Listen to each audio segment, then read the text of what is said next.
And she said when she joined, she was suffering what she called climate trauma. She would read Bill McKibben's book and she would weep at home and she would weep at home at work. And she joined CCL, and 18 months later, she's co-leading a workshop on building relationships with members of Congress and editorial writers. And at the end of this presentation, she says, going into their office was hard. I had to let go of a lot of emotional baggage. I could no longer judge them or hold hostility in my heart toward them. Business with a servant's heart. Welcome to the podcast. Business with a servant's heart. Listen to the podcast. We're all about to talk on life. Our guest will share his life story. We want you to success in life. We're ready and we will start shortly. We're gonna talk on life. We're gonna talk on business. You're gonna shine bright. We are gonna witness. Shout out to my sponsors, A Mind for All Seasons. Your brain is your greatest competitive edge, so why not optimize it? Just text optimize to 72000, 72000 for instant access to 6 quick videos that help you think faster, remember more, and stay focused longer. A big thanks to Epic App, the 4-step storytelling system I use every day to connect and to convert. Try it free. Email me at stever1961@gmail.com. That's stevr1961@gmail.com, and I'll get you the free app. Doing Business with a Servant's Heart was just named top 6 in small business marketing. Thank you, everybody, for listening and watching. Welcome, everyone, to Doing Business with a Servant's Heart podcast. I'm your host, Steve Ramona. So fired up to have you join us today. I found an older brother from another mother. You know, he said the word transformation, and it lights me up. You who listen to me for a long time, I talk about being transformational, not transactional, which he'll dive into, and how it really can change your life and the world. But you can also get abundance from that, whether it's money, more people, more friends, more business partner, whatever that abundance looks like, it works, because I know my guest has lived this and I've lived it, and I've seen a lot of abundance in the last few years. So that being said, let's start with our gratitude. Well, we start with something to bring this show up. And today's gratitude is you're amazing because you always do the best you can no matter what. Do the best you can. Not Tony Robbins. I'm Steve Ramona. I'm not Tom Brady. Then maybe I'm Brock Purdy of the 49ers. Be who you are, and you can transform and impact people. With that being said, let's bring our guest on. Sam, welcome to the show. Great to be here. You know, I almost called you Micah. We talked about your son and what great things your son's doing.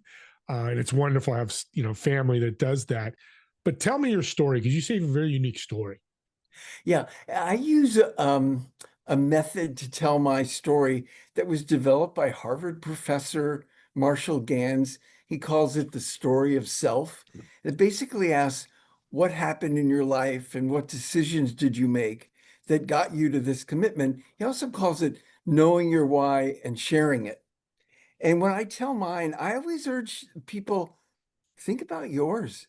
What happened in your life? What decisions have you made that got you to your commitment? Here's mine. I have a bachelor's degree and a master's degree in music, and I played percussion instruments in the Miami Philharmonic Orchestra for 12 years and taught high school music. And 46 years ago, I founded the Anti-Poverty Lobby Results. And a lot of times I'm asked, music, poverty lobby, what's the connection? And when I look back in my life, there's certain experiences that start pointing me in a different direction. The death of a friend around high school graduation in 1964, the assassination of US Senator Robert Kennedy around college graduation in 1968 got me to asking the questions of purpose. Why am I here? What am I here to do? What's my purpose? 9 years later, it's now 1977, I'm invited to a presentation on ending world hunger put on by the Hunger Project. And I go to this event thinking, well, hunger's inevitable. What do I know? I'm a musician. I mean, it's inevitable in my mind because there must be no solutions. Again, what do I know?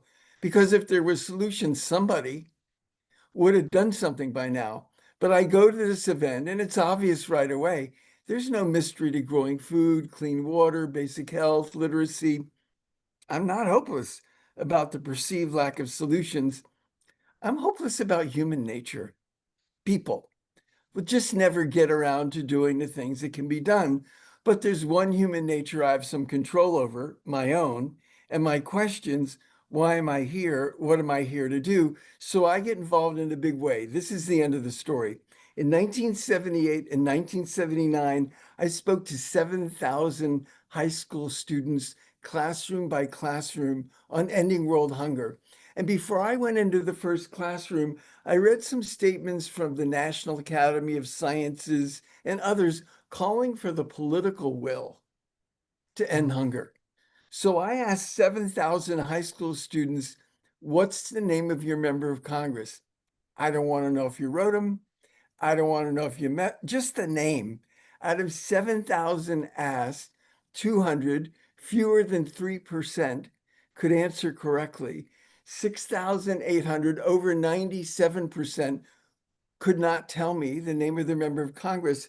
And results, this anti-poverty lobby grew out of this gap between the calls for the political will to end hunger on the one hand and the lack of basic information on who represented us in Washington on the other. And I might add this, I always say that this was 1978 and 1979. I feel like I had an early front row seat on the American Slumber Party. And it's something that I've been trying to do a wake up call to for many, many, many years since then. So, sorry, that's the story of self. What happened in your life? What decisions did you make that got you to your commitment? And really, viewers and listeners should think about what's your story of self. And if you know it but don't share it, start sharing it. If you don't even know it, think about it, write it down, and start sharing it. Whether you're in business or any field, I think it really matters. Well, the powerful thing you're saying here too is you mentioned purpose a couple of times. I talk to many entrepreneurs that I mentor, and they don't know their purpose. Oh, I want to make money and pay for my family, and I want to be on stage. And those really aren't purposes; those are actions to get to your purpose, right? Yep. How important is really purpose in your eyes? Yeah, I mean, it's really at the center. Let me say it a different way. My world is activism and being engaged as a citizen, and so much it can be do this, sign this, do this, mail this, write this, but it's all do without the why are we doing this again? And when you share, your why and you share it regularly, it puts the why back in the doing, which is so important to sustaining engagement and sustaining action. Yeah, this is a great build up to the book, which you mentioned today before the show, and I've looked at it before. What you've done, talk about this book. It really encompasses everything you're talking about. Right. And so the title is Reclaiming Our Democracy, Every Citizen's Guide to Transformational Advocacy. And oversimplified, it's not about transactional advocacy, sign the petition, transaction complete. It's about transformational advocacy where you're trained, encouraged, and succeed at doing things as an advocate you never thought you could do, like meet with a member of Congress and bring them on board to your issue. And when you do those things you never thought you could do, you see yourself differently. That's part of the transformation in how you even see yourself. And if I could say one other thing about it, it was the 30th anniversary edition, completely updated and revised kind of thing. And a lot of times I'll be asked, well, why did you feel it was important to update this book and re-release it?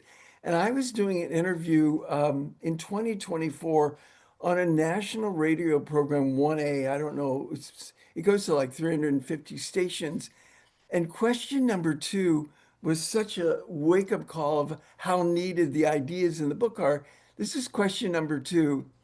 the passive nature to this is on national radio.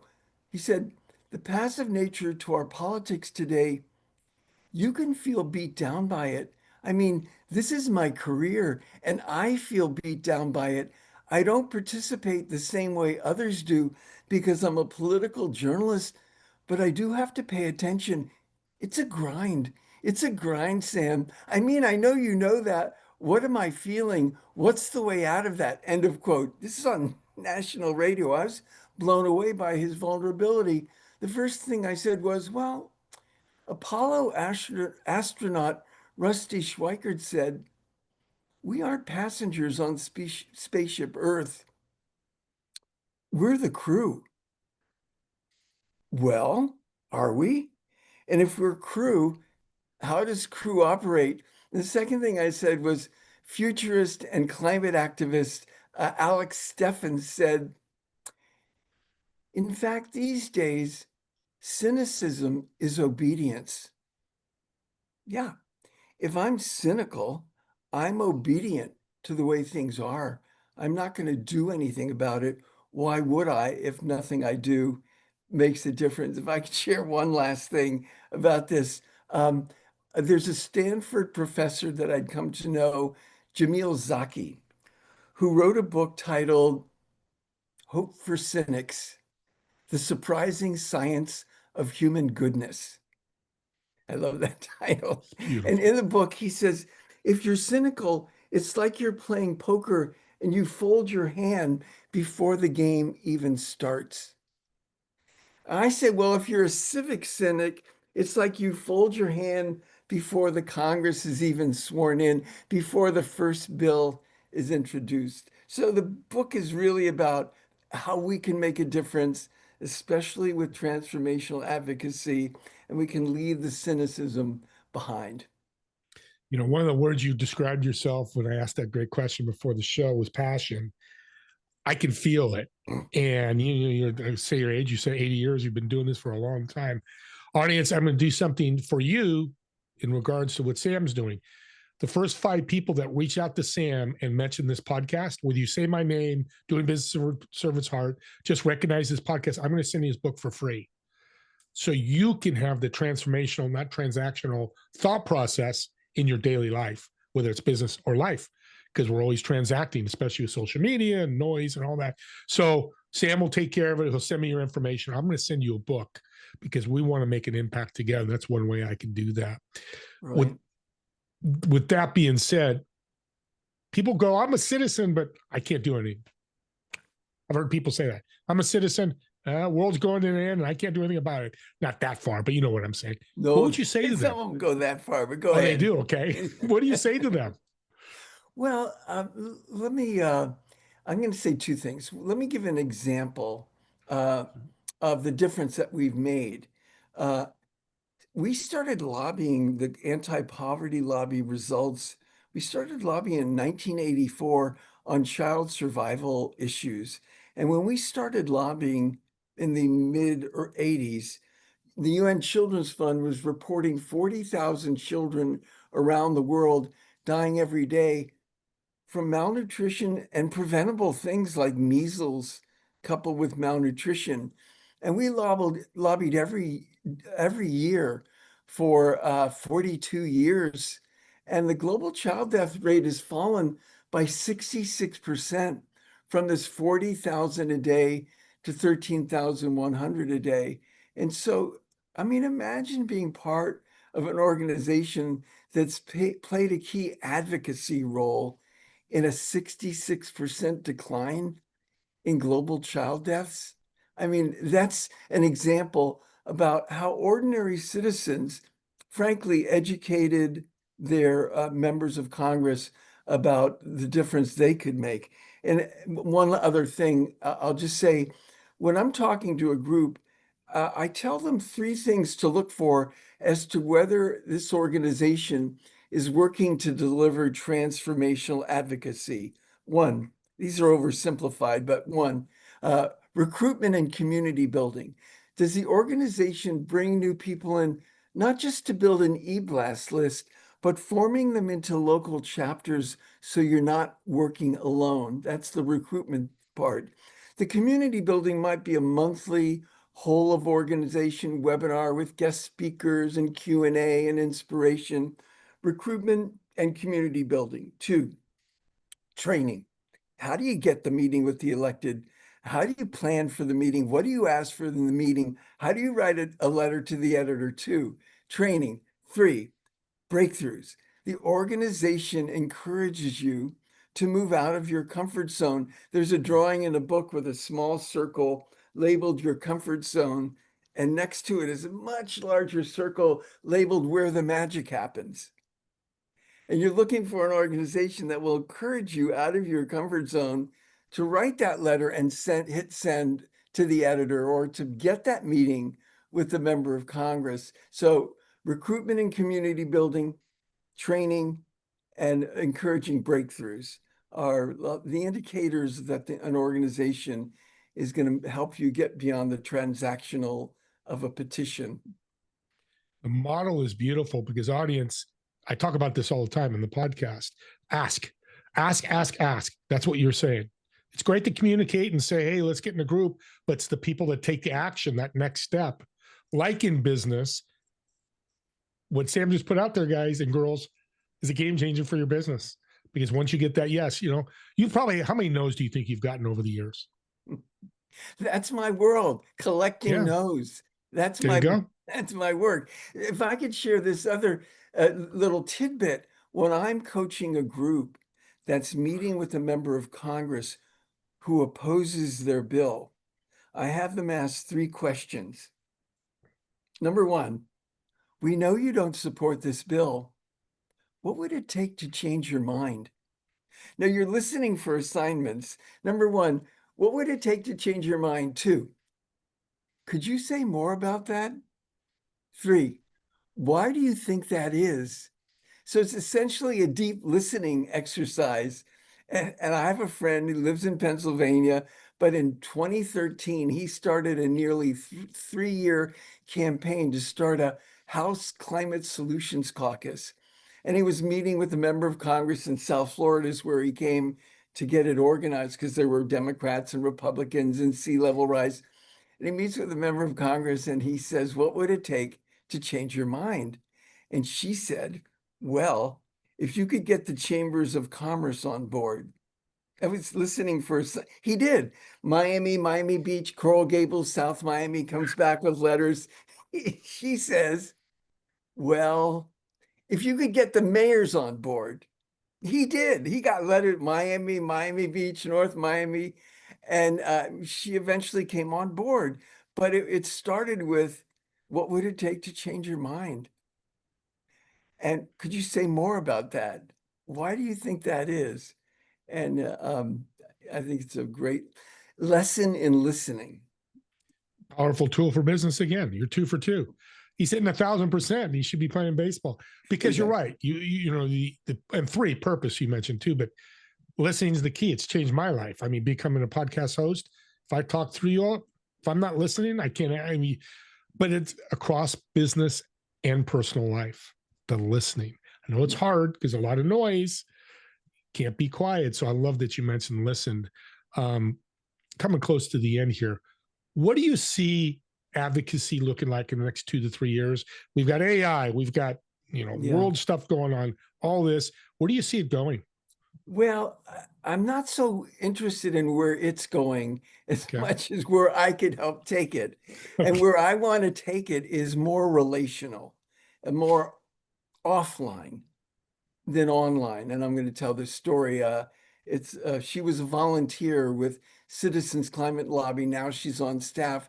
And she said when she joined, she was suffering what she called climate trauma. She would read Bill McKibben's book and she would weep at home, and she would weep at home at work. And she joined CCL, and 18 months later, she's co-leading a workshop on building relationships with members of Congress and editorial writers. And at the end of this presentation, she says, going into their office was hard. I had to let go of a lot of emotional baggage.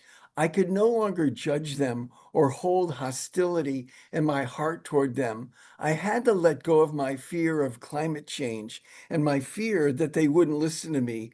I had to center myself in love, releasing fear and centering in love. This is sacred and profound work. End of quote. She started it climate trauma and ended it sacred and profound. That's the transformation in transformational advocacy. And I think it's something that can inspire all of us, really. And anybody in this audience can do this, that's listening, right? That's right. Yes. In the program notes, there'll be a sign up sheet, which you can also find by going to reclaimingourdemocracy.com and just clicking on sign up to learn more. And I can help connect you with one of these groups that feed you power, basically. Yeah, you're a true servant's heart, Sam. It's amazing what one person could do, which leads to two people, four, and that compound snowball effect is powerful. Because politics, let's be honest, is, I want to say a mess, but that's probably too much. It's what's the word I want? Well, let's just say it's a mess. Let's just use that word. Okay. It needs help. Yeah. And you're doing the help. And that's the thing, because so many people I talk to are powerless politically, or they're the other side, too loud politically, where they're offending people. And that's not what politics is about. I'm not a politician. Yeah. You're teaching me a lot today, which I appreciate. Last thing, what's your legacy? My legacy is leaving behind structures of support in this organization or that organization, et cetera, that feed power to citizens, that feed power to members. The legacy is we don't have to be powerless and hopeless. We can actually be engaged and make a difference. And my legacy is those organizations that have learned that lesson and keep sharing it forward. You know, I said fired up before the show.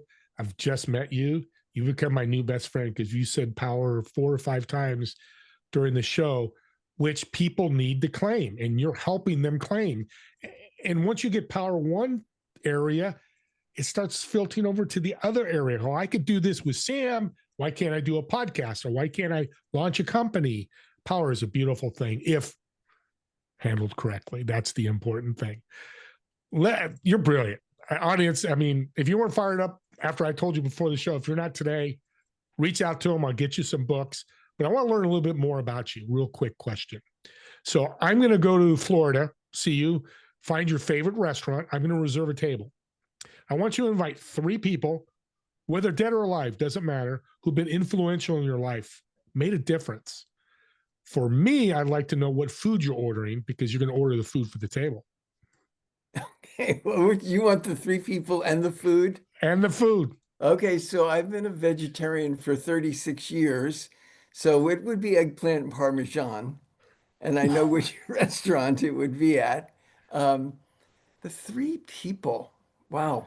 Um, I've I've had the blessing to work for 40 years with the founder of the Grameen Bank in Bangladesh, Mohammed Yunus, who joined our results board in 1988, Nobel Peace Prize. So he'd be there. Um, and I'm thinking, I'm Jewish, but I would say Jesus and Moses.